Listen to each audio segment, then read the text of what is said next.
एक बाउल घेतलेला आहे, त्या बाउलमध्ये ही साय काढून घ्यायची आपल्याला। आता एक एक करत सर्व गोष्टी यात मिक्स करून घेऊया। या लवंग्या मिरच्या घेतलेल्या आहेत कापून मी 5-6, त्यातल्या पाऊण घालते मी याच्यामध्ये। तुमच्या आवडीनुसार तुम्ही कमी अधिक करू शकता सगळ्याच गोष्टी। आता आपण यात कांदा घालूया। एक मोठा कांदा घातलेला आहे। आता भोपळी मिरची,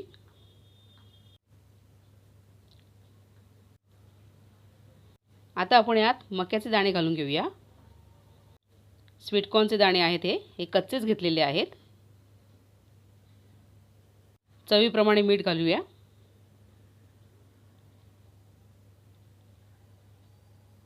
यात तुम्ही गाजर देखील घालू शकता कापून बारीक।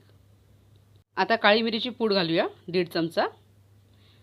ही काळी मिरी मी कुटून घेतलेली आहे खलबत्त्यात।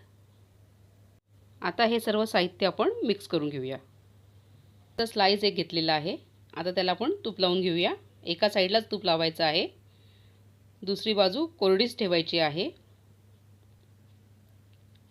जिथे तूप लावलं आहे तिथे नाही, कोरड्या बाजूला।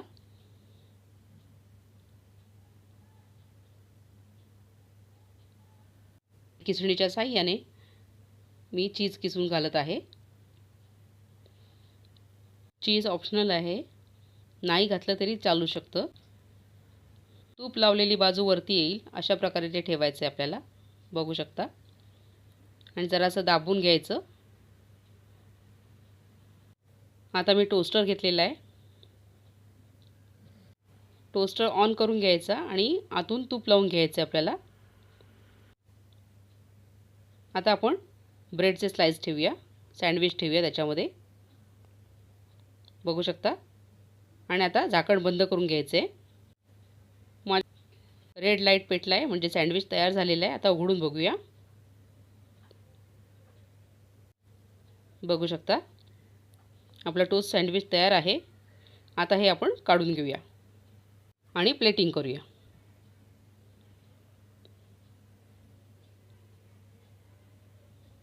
सुरीने कट करून याचे 2 भाग करून घ्यायचे आपल्याला। अशा प्रकारे गरमागरम टोस्ट सँडविच तयार आहे, बघू शकता तुम्ही। आता व्हिडिओ पाहिल्याबद्दल धन्यवाद।